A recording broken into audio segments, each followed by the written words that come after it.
Oh, say it ain't so, Johnny. Just say it ain't so. This is Marz Theron. And this is Conspiracy Comedy News on beautiful, beautiful American Freedom Radio. And I'm coming to you live. I tell you, I'm live. You thought I was Member X, but no. Let me take some pills. Oh, I'm up for it now. You know, I really never cared much for football. How about you kids? But now, it's like I can't, it's like it's everywhere. They're talking about it all everywhere you look. And Trump will shut up about it. Sheesh.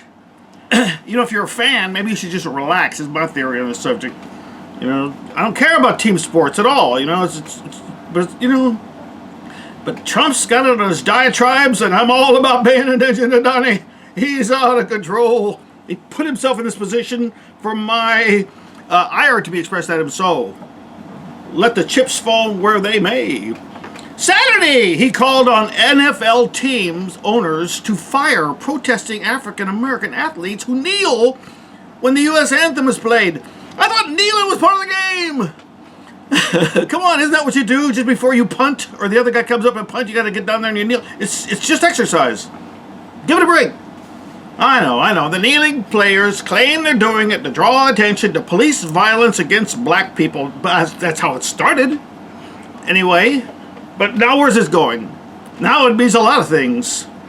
It's turned into one of these damned if you do and damned if you don't style kerfuffle. There was this guy who was even apologizing because he didn't kneel. What are we supposed to do? It's madness. Friday night at a rally for Alabama Republican Senate candidate Luther Strange. Luther Strange? Wait a minute, is this a comic book character? Luther Strange? Wow. Isn't that Dr. Strange's first name, Luther? Well, that's Lex Luthor Strange. He's the son of... Anyway, Trump said, wouldn't you love to see one of these NFL owners, when somebody disrespects our flag, to say, get that son of a bitch off the field right now. He's fired. He's fired! That's what he said. He yelled that, and he was at a rally for somebody else. Why is that part of the speech? The man can't. He needs to stay focused. I think he's got ADHD or something. He described these activist NFL players, mostly African Americans, as sons of bitches who should lose their job for not standing during renditions of the national anthem. Oh, Trump! He should tell. Wait a minute. They should lose their job? You're the commander-in-chief. You shouldn't be saying things like that. I believe it's illegal. He tweeted, if NFL fans... Does his tweet sound like him? If NFL fans refuse to go to games until players stop disrespecting our flag and country, you will see change take place fast. Fire or suspend. He's saying it again. This is the President of the United States telling these club owners to fire football players. I think that's illegal. He today said, I think the NFL is in a box. The only thing that is doing well for the NFL is the pregame. Yeah, because people want to see whether the people are going to kneel or not. They can't have people disrespecting the national anthem. The NFL has to change or their business is going to go to hell. Now he's ordering their businesses to go to hell. Boy, shouldn't you stick with threatening Iran and North Korea for 5 minutes, Trumpy? Trump listens to my show. He's a big fan of the show. As I was saying, I see the tad illegal for a president of the United States to make such a demand. The First Amendment of the Constitution guarantees freedom to peaceably assemble, which taking a knee to express an opinion most certainly is. Especially when you're doing it with people. That's assembling. On your knee. And he's been tweeting his ass off about this. Yesterday he twat, the NFL has all sorts of rules and regulations. The only way out for them is to set a rule that you can't kneel during our national anthem. Yeah, well, too late, too little. The people have already signed their contracts. And, you know, what I'm pointing out is like in 1943, for example, the U.S. Supreme Court ruled that government officials cannot force anyone to participate in patriotic rituals, including the Pledge of Allegiance. The Pledge of Allegiance. You can't tell people to do that. You can't tell people to fire somebody else, Presidente. because you're a government official. Got it? And they said, quote, if there is any fixed star in our constitutional constellation, it is that no official, high or petty, can prescribe what shall be orthodox in politics, nationalism, religion, or other matters of opinion, or force citizens to confess by word or act their faith therein. It's all very flowery. I guess they talked crazy back then, but you see what I'm saying? In his position, he's not allowed to say those things, to advocate somebody to get fired, to get punished for wanting to kneel during the national anthem being played. You follow my drift here? Okay, well, I will play his advocate. I'll play his devil's advocate. On the other hand, you see, the professional football is a job. If your boss wants you to do something, you're supposed to do it, right? And I suppose the main question is it in their contract? Well, let's look at the contract, shall we? Okay, you got a few minutes, right? Y'all just chilling. Smoke them if you got them. The rules governing NFL player conduct are spelled out in its rulebook, its personal conduct policy, and the collective bargaining agreement negotiated between the league and its union. So let's start with the rulebook. The rulebook's very specific about what constitutes an excessive touchdown celebration, for example, the proper inflation of a football, and what kind of logo can appear on a player's shoes. It does not say players must stand during the national anthem. So it's not in the rulebook. The personal conduct policy covers activities that might be criminal, domestic, or workplace violence, illegal gun possession while you're on the field. You can't shoot, you can't pull a gun on one of the other players. Cruelty to animals, you can't, for example, torture the mascot. Regardless of whether they result in a conviction or even criminal charges. It also says players do not have protection against self-incrimination when they're investigated by the league. So there goes the Fifth Amendment. But still, the First Amendment has not been taken away by those two contracts. Okay, you got the collective bargaining agreement now. This is where it gets tricky. They have two references to pregame activities, and neither one of them involves the anthem or the flag. One requires players to be given breakfast money if the pregame meal comes after 9 a.m. No, that doesn't seem to mess with his kneeling. It also includes a boilerplate contract, though, that requires a player's best efforts on the field and, quote, loyalty to the club and to conduct himself on and off the field with appropriate recognition of the fact that the success of professional football depends largely on public respect for and approval of those associated with the game. Now, of course, that gives the league a wide latitude in punishing players for behavior that might damage the sport's reputation, if you will. But I think that ship done left the port. They got damage already. The damage is being done, has been done, is done. You know, especially this last weekend, it went cray-cray. So, you know, that would cover comments, kneeling, anything that might drive off the sponsors or the fans.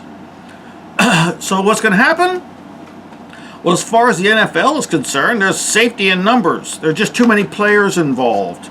More than 200 players knelt or sat on a bench or took other actions during the anthems at games on Sunday. More importantly, the league and its owners decided that standing with the players was good for business. Not just keeping the workforce happy, but also trusting that fans and sponsors would stick around.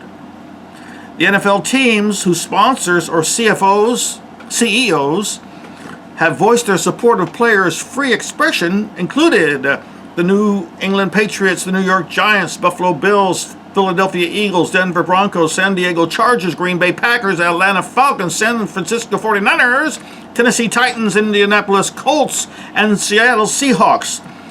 All those teams, the owners and CEOs, have voiced their support of the players' free expression. Kaepernick, who started this movement by kneeling during the anthem last season, you remember Kaepernick? He got kicked out. He remains without a team right now. The league denies he's being blackballed, but several less accomplished quarterbacks, some starters, many backups have found NFL jobs. So he has been, what's the word I'm looking for, ostracized, if you will. But maybe this, now that the other guys are doing it, maybe it'll get him back in the game. If any of you are fans of Copernic, I don't know. Like I said, I don't even follow the dang game. I'm not much into it.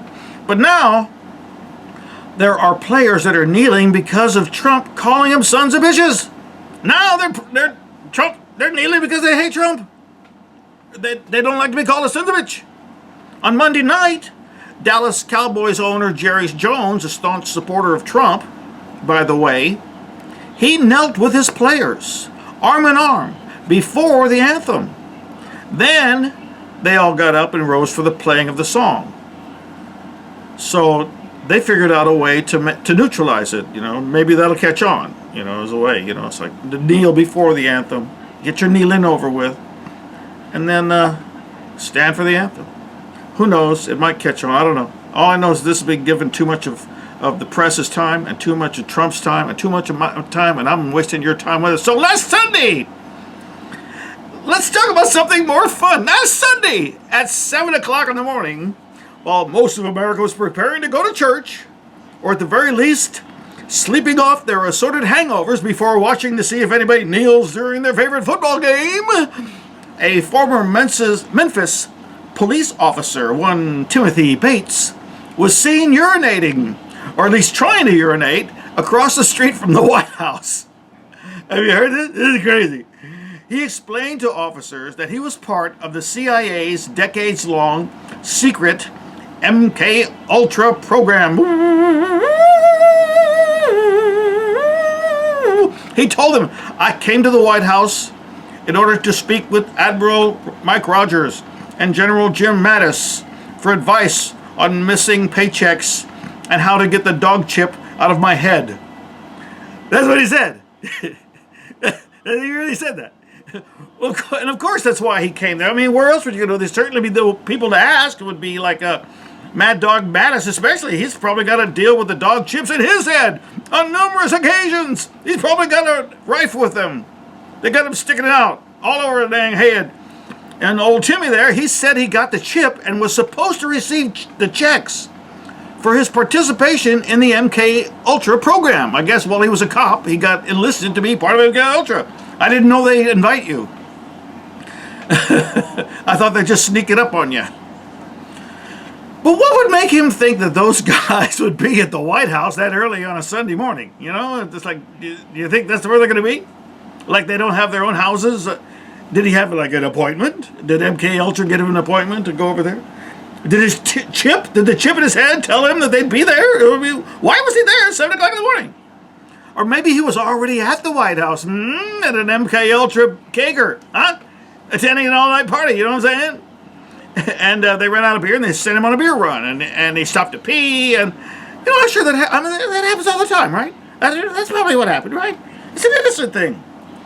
Oh, I get why I'd want to talk with an admiral and a general about those issues. Yeah, that makes sense. The paychecks and the dog chips are both specific to infantry and seafaring purview. And you need to go to the top if you want to get any answers in this world. So yeah, I'm with you, Timmy. And that's what explained why he drove all night from Tennessee. With an arsenal, by the way. Oh, did I forget to mention the arsenal? In his car, on the passenger seat next to him there was an AK-47 ready to fire and an AR-15 in a case next to it. And he also happened to have a Vulcan V10 45 caliber machine gun pistol, like one of them big MAC-10s or an Uzi that's big, that fires 45. He's also got a 45 caliber Glock and a Smith & Wesson 45. That's good organized. You got to have guns that'll fire if you got a lot of 45, stockpile of that 45 ammo, you got to have a few guns that'll fire it, take advantage of your investment in the 45 is what I understand. That's what I read somewhere in Gun Owner Weekly. That's good advertising. You got to take it. Oh, that wasn't all. No. He also had a 40 caliber Smith & Wesson, a 357 revolver, and a Tech 9 with a silencer. In case he ran out of 45 rounds, you gotta be ready for a variety of ammunition that might fall your way. You know what I'm saying? That's how it works, right? He had lots of ammunition clips. It wasn't like he was going to run out. They were everywhere. As well, you know, he had his firepower facilitated, is what I'm trying to say. I'd say he wasn't planning to take no for an answer either. You know, he had brass knuckles, a blackjack, handcuffs, and 3 folding knives. Because you never can tell when your folding knife may jam on you during interrogation, so you need to have a couple of backup folding knives, is what it says in the manual. Because when you're interrogating somebody, you don't want your folding knife to get stuck, I guess, in coagulated blood or something. You gotta be ready for it. But you know, it's like, yeah, all that.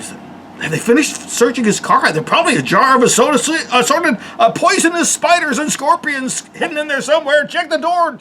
You know, you gotta take off the door panels. You'll find them. I'm sure he's got lots of stuff in there. Maybe some electrical thing, nipple clips. He's got it all. So they arrested this guy, kill surprise, and charged him with 6 counts. Possession of a prohibited weapon, possession of an unregistered firearm. They got a lot of gun laws in D.C. Possession of unregistered ammunition. You got to register your ammunition, each one of them. Well, how's it go? Carrying a dangerous weapon outside a home or place of business. Carrying a pistol without a license. Oh, and unlawful transportation of a firearm. A firearm. Which firearm would they charge him with? Would that be multiple counts for each firearm? They take guns seriously in D.C., you know what I'm saying? Oh, it turns out he'd been committed to a mental health institute back in February. I don't wonder why. So they took him to an area hospital for observation. Well, you know, well, good. Hopefully he can talk them into at least removing that dang chip for him while he's there. Moving right along. What is up with Saudi Arabia? Last week, Sheikh Saad al-Hajari, the head of the government's religious edict authority in the southern province of Asir, he gave a lecture on the evils of allowing women to drive. You see, they've been debating this issue of whether or not to allow women to drive there in Saudi Arabia for a while. It's like the only country in the world where women aren't allowed to drive. It's nutty. You know, I guess ever since cars were invented, you know, and before that, I guess they weren't allowed to operate a camel either. I don't know. You tell me. So recently, like I said, they've been really arguing this. As you may have heard, they did make it legal. I think it was yesterday or the day before, but this is probably what started it off. Because this guy, his argument last week was that women shouldn't be allowed behind the wheel because they have, quote, a quarter the brain power of men. It is not their fault, he says, but women lack intellect, do they not? He was asking the kids in the crowd there. Their lack of intellect does not harm their piousness because they're made that way. Well, that's nice of him to say that. He went on to explain, you see, that in Islam, a woman's testimony is worth half of a man's. So that establishes right there that their intelligence, obviously, you know, goes along with their ability or their being allowed to testify. That it's because, you see, that the two go hand in hand. I mean, obviously, in Islam, they wouldn't say that their testimony is only worth half of that of man if it wasn't for the fact that they have half the intelligence, is what it says somewhere, probably tattooed on his thigh. So he was asking, would you give a man with half an intellect a driving license? Would you? So how would you give one to a woman when she has half an intellect? And if they go out to the market, this gets halved again. So they now have a quarter of an intellect. Wow!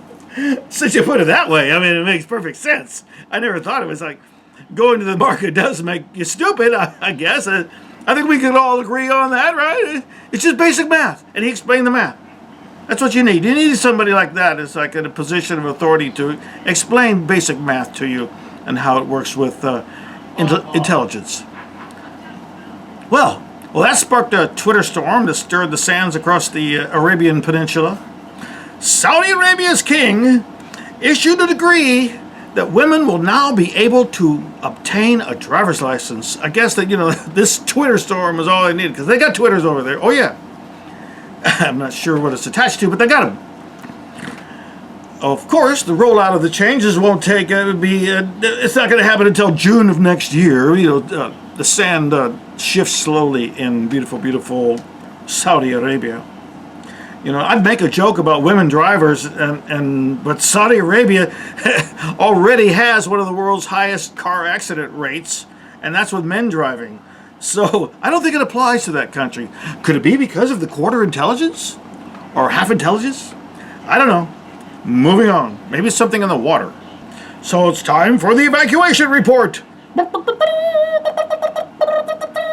People are evacuating. They're running for their lives around the world. But here's a place you wouldn't think that people are running from. Bali. Beautiful, beautiful Bali. The Indonesian resort island. The island of the gods.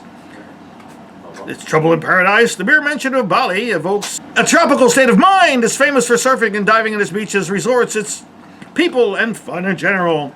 It's also known for its volcanoes.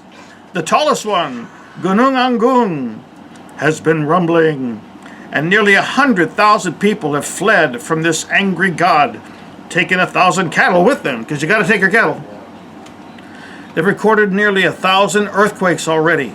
So yeah, Bali, they may be about ready for another eruption. It erupted back in 1963, the same volcano, and it killed more than 1,100 people. So, another group of beautiful islands have already been devastated by hurricanes. People are trying to get away from the devastation that was left over. Was, of course, the Dominican Republic, Virgin Islands, several Caribbean nations, or Caribbean, depending on how you like to say the word the Caribbean. I like to say Caribbean. And Puerto Rico. They bore the brunt of the Hurricane Maria a week ago. But Puerto Rico's a wreck, and it's in the news a lot. It's like their electrical grid is gone, the roads are impassable, the landslides have been destroyed much of the island. Food and drinkable water are scarce, and many people left before the hurricane hit, but now they're trying to get out. I guess they thought they could ride it out. They're saying, no, we rode it, we're tired of it, we gotta go. But it's difficult because the flights out of there are few and far between. I think maybe they're up to 10 a day now. They got like one airport that's operating. They got about 16 naval ships out there rescuing and assisting in the recovery efforts. So that's a mess. These are the most important things, in my opinion, in the world, is what's going on and what's affecting the most people. Rohingya, for example, that's still going on. It's not going to end anytime soon. This crisis continues. In the last month alone, almost 500,000 have fled the violence brought against them by the military in Myanmar, also known as Burma. So they got these marauding bands of radical Buddhists bent upon ethnic cleansing, as well as the military coming in there.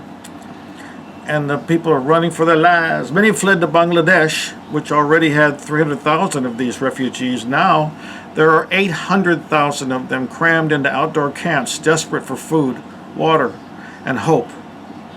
The International Organization for Migration, they say that it's horrible there, that they've out of the frying pan into the fire. They've received reports of rape, sexual assault, domestic violence, child marriage, and other forms of gender-based violence upon these fragile escapees from Myanmar. Particularly women and girls, but also men and boys, have been targeted for and are at risk of further exploitation, violence, and abuse, simply because of their gender, age, and status in society. So who's helping them be evil over there? Well, Britannia admits to being horrible in Yemen, and United States, of course, doing the same in multiple countries. But Israeli arms companies, they say they ain't going to stop. The Israeli arms companies have sold more than 100 battle tanks, as well as patrol boats and light weapons to the Burmese military in recent years. Meanwhile, Israel's TAR Ideal Concepts has been training the Burmese special forces in Myanmar's restive western state of Rakhine, where a wave of serious communal violence continues unabated.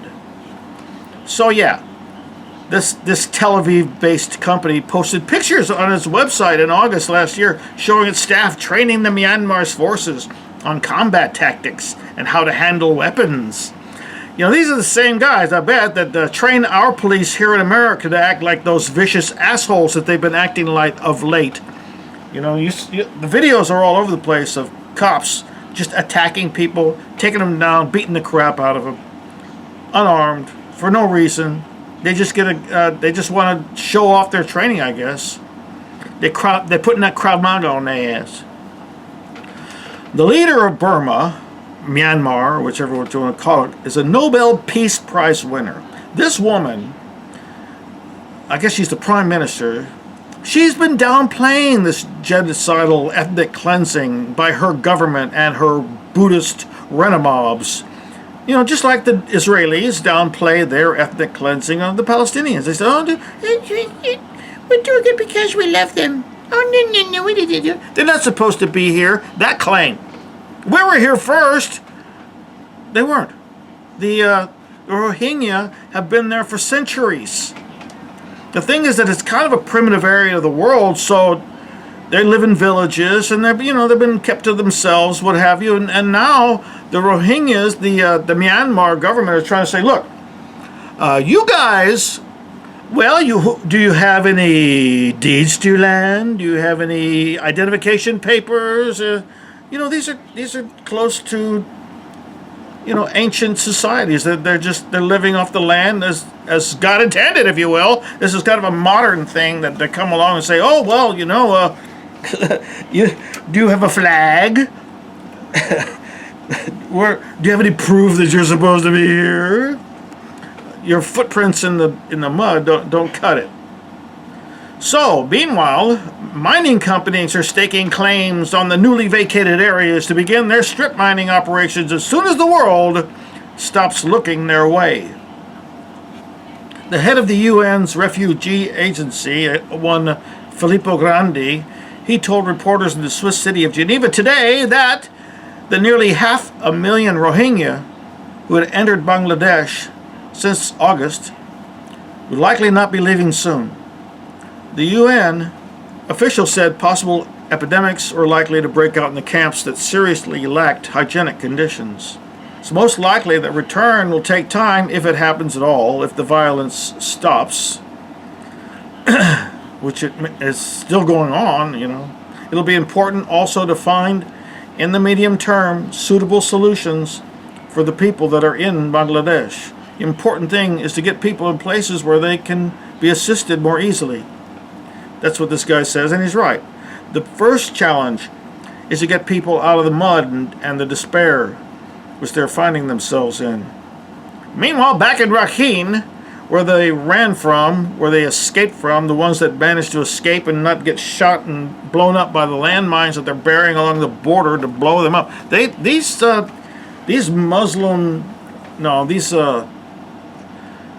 Buddhist, what do you call them?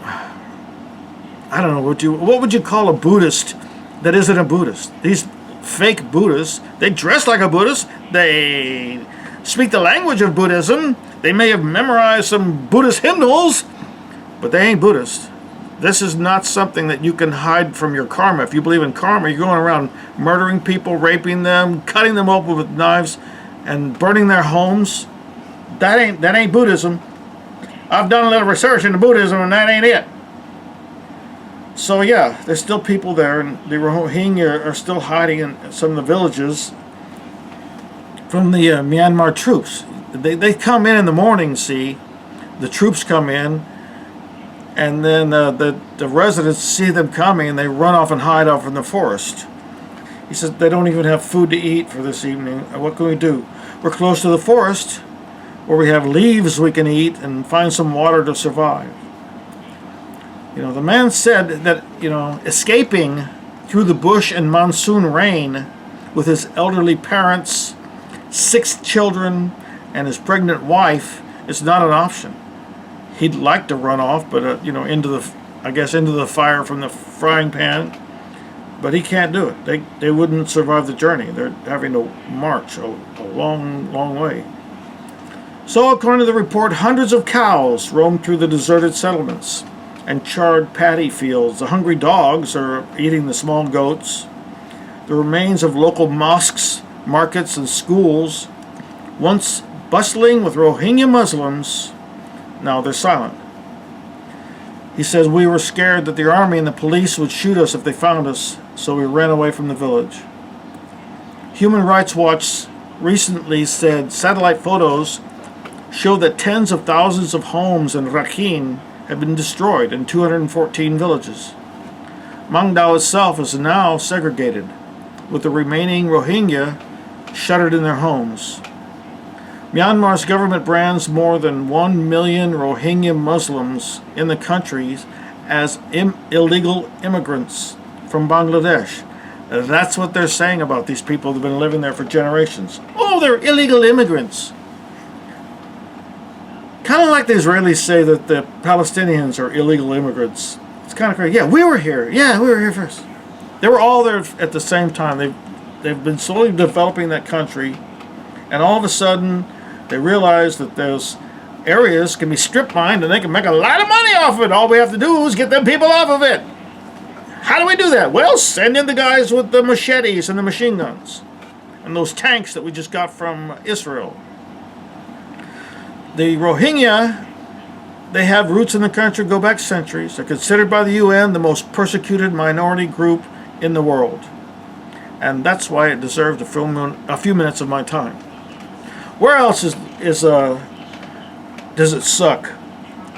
Well, in Africa, since 2015, the Cameroonian authorities have summarily deported at least 100,000 Nigerians living in remote border areas back to war, displacement, and destitution in Nigeria's northeastern Borno state. They're sending these people back. These people got out of there, got away from the horror that they were they're being subjected to, the Boko Haram. And these people are sending them back. Reports are of soldiers forcibly deporting refugees that were escaping violence, as well as attacking and sexually exploiting them. Yes, sex for food is pretty much a way to make a living in beautiful, in this area around the big lake that they live around. It's Lake Chad. It's one of the largest lakes in Africa. It's a freshwater lake. Anyway, more about that in a minute. So, Cameroon is apparently punishing these refugees for the Boko Haram attacks. It's crazy, I tell you. Cameroon has rejected these accusations, of course, saying that the Nigerians have returned willingly. Oh, they wanted to go. They liked it over there where they were getting killed and tortured and mutilated and raped and enslaved. So yeah, they just said, hey, let's go back over there. Y'all's television here sucks anyway. The refugees say the Cameroonian army often accused the asylum seekers of being members of Boko Haram, including women being Boko Haram wives. Oh yeah, the Boko Haram wives came they came to Cameroon to get away from their husbands. Maybe their husbands were being rude. It's not likely. The UN High Commissioner for Refugees says they forced return constitutes a serious violation of the 1951 Refugee Convention and the 1969 Organization of African Unity Convention, both of which Cameroon has ratified. So yeah, these are soldiers, employees of the government, if you will, committing crimes against something that they, treaties that they signed. It's rude. But that's barely one slice of life around the Lake Chad Basin. It's like I said, it's a big freshwater sea in West Africa. It's odd. It's freshwater, mostly freshwater. I mean, it gets a little salty in the northern area, but yeah, there's like a river runs into it, and it's a basin. It's been there forever, and it used to be bigger than it is now. As mankind grows up around it and becomes more populous around that thing, the water gets drained off. The weather, it raises, it lowers, but it's still huge. So it's basically over there in West Africa. It's the bottom of the Sahara Desert. It's mostly located in the nation of Chad, but it also has Niger, Nigeria, and Cameroon laying claims to parts of it. So yeah, this is an important part of that area. People got to have her around there because there's water there, there's fishing, there's a lot of fish in there. And so it's basically keeping that area alive and green. They pump water out and they water the crops. So yeah, you gotta stand by your lake. That lake keeps people alive. There's another one, Lake Victoria, further east in Africa. It's bigger, and it's crazy over there. That's another horrible humanitarian disaster. But this Chad one here, I found it fascinating. I read up a little bit. It has an ancient history of civilization going back around 2,500 years. So this Boko Haram insurgency, it was founded 15 years ago as a Sunni sect. They've decimated the agriculture and the regional trade routes over there. They're not being a very cool group of people. You know, it may have begun as a good thing back when it began. But this new leader they got, this Abu Bakr Shekau, also known as Daryl Tawheed, also known as Rap Master Killer, he's gone off the reservation. In a video released in 2012 after an attack in Kano that killed nearly 200 people, the Shekau character said, "I enjoy killing anyone that God commands me to kill, the way I enjoy killing chickens and rams." Yeah, he's a killer, Rap Master Killer. Boko Haram opposes the education of girls. They don't think women are worth educating. I bet they won't let them drive any cars either, but I don't think they have any cars there. And they've kidnapped girls to use as cooks and sex slaves, as one does when one is the leader of a terrorist organization such as Boko Haram. They've killed hundreds of children. The resulting crisis is going to be a feature of the region's socio-economic landscape and social memory for generations to come. And it may not get the same level of international attention as similar crises, but the humanitarian situation in the Lake Chad basin, I call it a basin, it's one of the worst in the world and appears to be growing ever direr, if you will. Is that a word, direr? More than 2.3 million people have been displaced. 7.2 million are food insecure, they call that, and they're at risk of starvation and malnutrition. Over 500,000 children are considered to be severely acutely malnourished, meaning they're weeks away from death if they don't receive urgent assistance. The European Union is stepping in. The European Commission has unveiled a new plan that would allow for 50,000 refugees, mostly from a host of African countries, to be resettled to Europe in the next 2 years. So that's something. Better than nothing. The EU's executive arm said that while resettlement from Turkey and the Middle East is to continue, an increased focus should be put on resettling vulnerable people from Libya, Egypt, Niger, Sudan, Chad, and Ethiopia. Libya, oh boy, that's another hellhole. But they kind of like, they get up to that point, they siphon up, they go north from these other countries, end up in Libya, and then attempt to cross the Mediterranean towards Italy. Italy gets a lot of these refugees, and a lot of them just plain drown in the Mediterranean Sea. Europe has to show, according to this kid Avramopoulos from the UN, Europe has to show that it is ready to share responsibility with third countries, notably in Africa.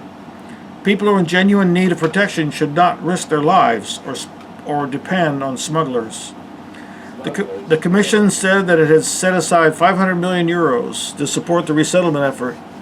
Member states will be free to participate in the scheme on a voluntary basis. So, 50,000 out of over 3 million. Hey, that's a start.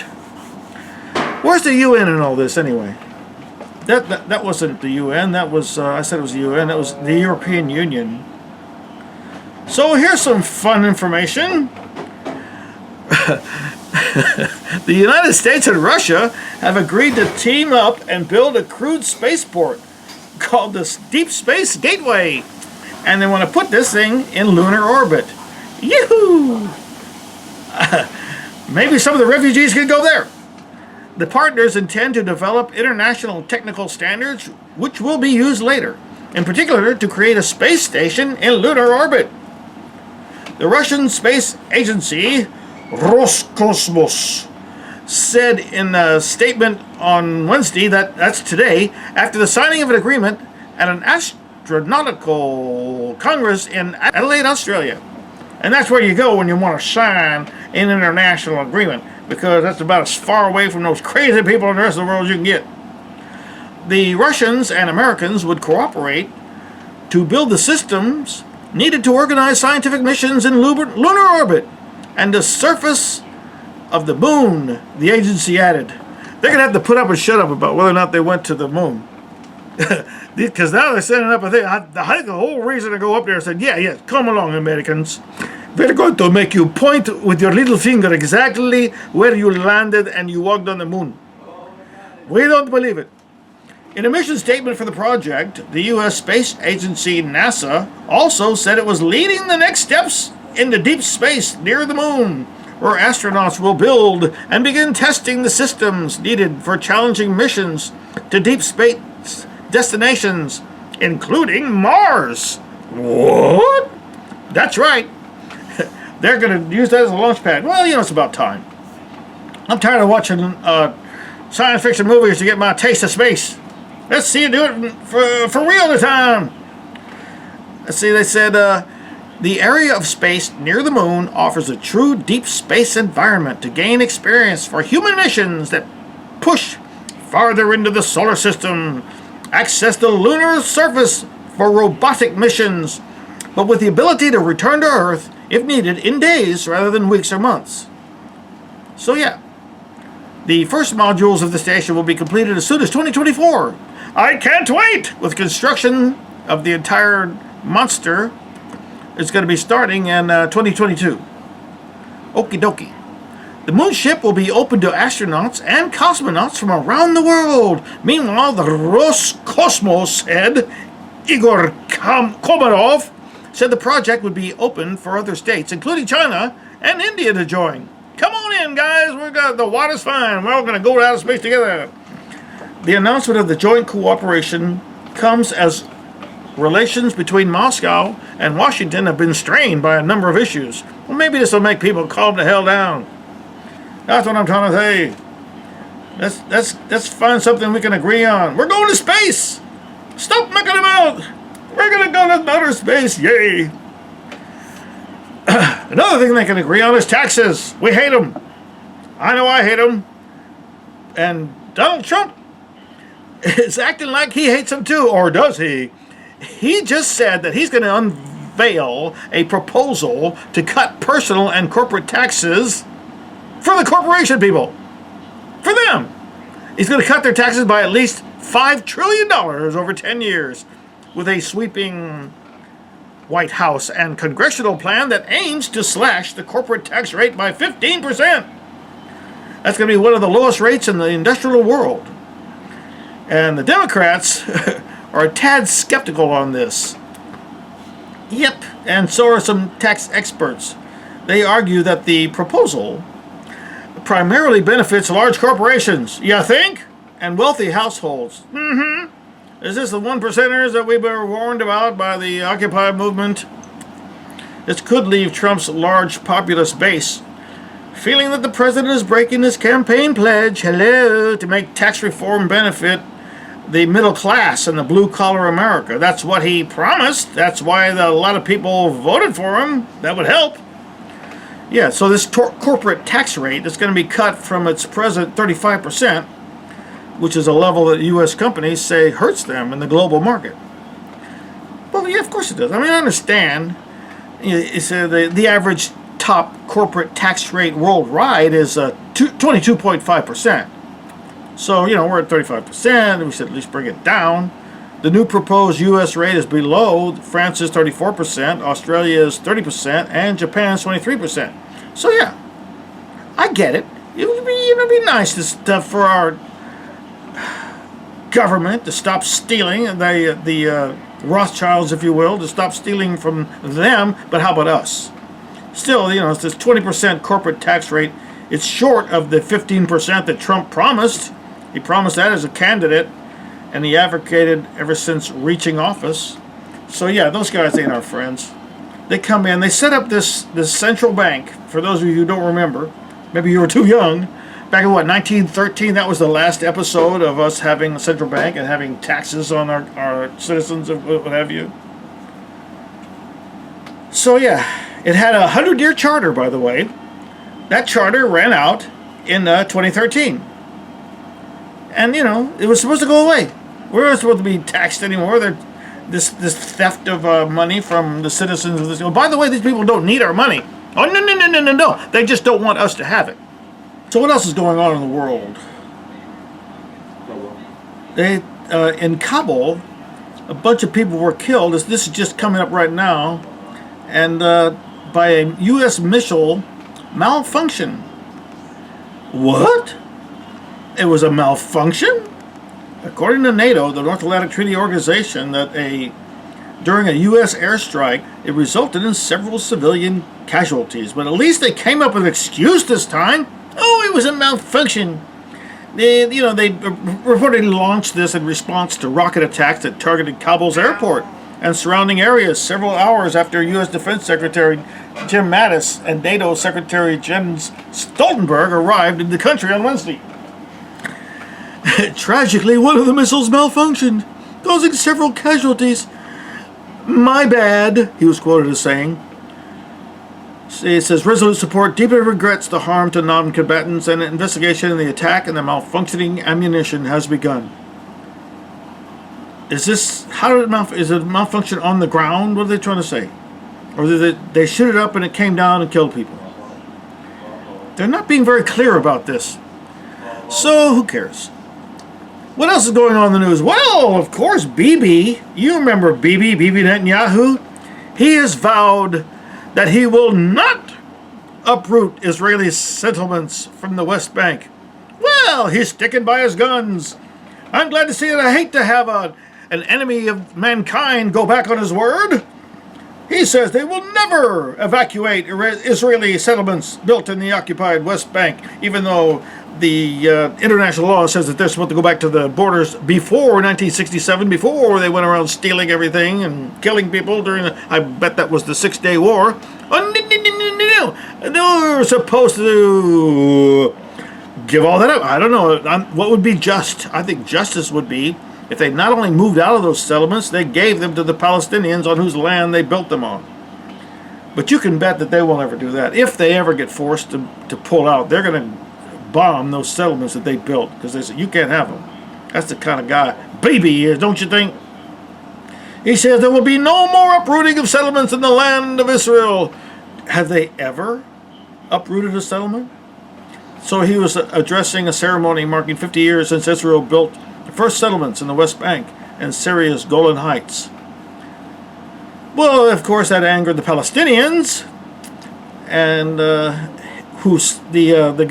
spokesman for the Palestinians says that the Israeli Prime Minister's remarks were unacceptable.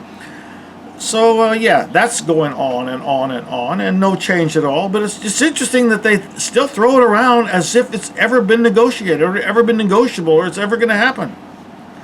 Here's a cute article that I'm dying to open for you and look at. It says, who they're going to fire next from the White House? Let's see. Trump seems to be mulling over the idea of firing Health and Human Services Secretary Tom Price. And the Wicked reports that he has used taxpayer-funded private planes for government business. Who doesn't use taxpayer-funded private planes for government business? If anybody enforced that, wouldn't they have kicked Obama out? He was always using taxpayer-funded private planes to take him and his entourage on big old vacations, spending bazillions of dollars. So, when asked, Trump said, we'll see. Oh, that's a definite maybe. Adding that he's not happy about the practice several of his cabinet members have engaged in. Oh, like he doesn't do it himself? Maybe he doesn't. I don't know. I just work here. I was looking into it, and I will look into it. I will tell you personally, I'm not happy about it. I'm not happy about it. I'm going to look at it. I let him know it. But he's right now. He's more concerned about football players going on one knee. So yeah, what other stuff's going on? Here's something hilarious that I don't know if I'm gonna be able to fit all this in, but let's just see. U.S. President Donald Trump's son-in-law is registered as a female voter in New York. That's what his registration cards show. He clicked the female box in 2009. He's married to Ivanka Trump. Did he change his mind? Has he had a sex change operation? These are the questions that will plague man's soul. I'm going to look into it and I'll let you know next week. This is Marz Theron. This is American Freedom Radio. And my show is called Conspiracy Company News. And I will see you all next week. Thank you for tuning in.